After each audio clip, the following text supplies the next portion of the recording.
Lekçene devam hürmetlik vatandaş bugünkü ıslah 2022 yıl 4. ayının 28. günü. Endilikçi mavzamında tarihte özgertiş. Amerika harbiy ittifaq tashkillab Rossiyaga omumlashib qarıştırdıgan ölgü tikledi. Mavzuda xabar 4. ayının 28. günü Vanvit orbiti e'lon qilindi. Xabar bundaq başlar. Agar Rossiya Ukraynaga tajovuz qilib urush boshlagan 2 oy ichida Amerika ve Amerikaning ittifoqdoshlari muhimi orqada turib Ukraynani harbiy qurol-yarog'lar ve harbiy texnika bilan ta'minladi deyiladigan bo'lsa, undaqda Ukrayna prezidenti Zelenskiy doiralari rahbarlik qatlami Ukrayna armiyasi ve xalqi birinchi bosqichliq urushning g'alabasi bilan Rossiyani urush sepini qisqartishga majburlagan bo'lsa, endi prezident Joe Biden tarafdorlari oldingi hisobga chiqib, Ukraynaning Rossiyani uzul kesel tarmar qilishdan iborat strategik darajada birlashma harakatga rahbarlik qilishga boshladi. Amerika tuyuqsizli davlat ishlar katibi Antony Blinken ve Devlet Müdafaa Ministri Lloyd Austin qatorliq rahbarlarni urush qilayotgan davlat Ukraynaga avatib, butun dunyoga nayt uchoq signal tarqatdi. Yani Amerika Ukraynaning g'alaba qilishida ching turdi. Endi ittifoqdosh davlatlarning ching turishiga rahbarlik qilib, Rossiyani mag'lub qilish va ojizlashtirishni kafolatga ega qilishdan iborat.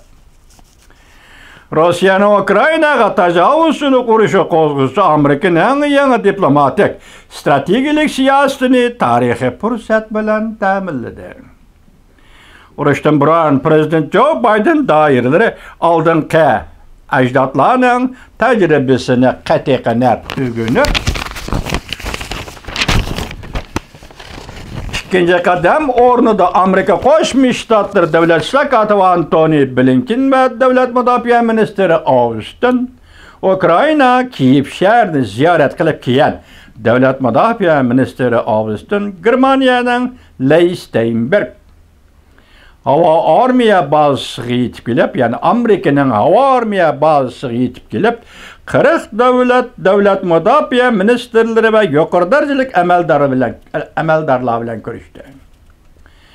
Yangi vaziyat ostida Ukraina qanday yordam berishni, ikkinchi bosqichliq urushda Rossiyaning ustidan qanday g'alaba qilishni muhokama qildi.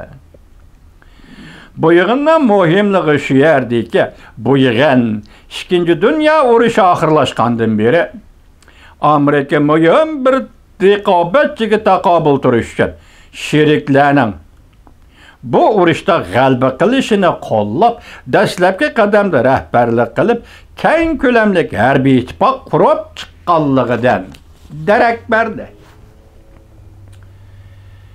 Şunun için harbiy ittifoq deyildi ki, bu yig'in tuvandagi bir necha alohidlikka tayyorladi. 40 davlat mudofaa ministrlari yig'ini. Birinchi nishon ochiq bo'ldi. Ukraynaning o'rni qo'g'dash urushi, o'zini qo'g'dash urushiga kechiringlar, yordam qilib Rossiyaning tajovuzi ustidan g'alaba qilish. Ikkinchi iroda mustahkam bo'lish. Rossiyaning urushdan keyingi tartibni buzib o'tganligi, urush vaziyatining taraqqiyoti va urushning darjima-darja yuqori o'rlash tahdidi Amerikani, NATO'ni va butkul g'arb dunyosini birlashtirdi. Ukraynaga yordam qilib, Rossiyaning ustidan g'alaba qilish qaroriga keldi. Uchinchi, taktikani ta'kidlash va tafsiliy planlash. Ne becerdi?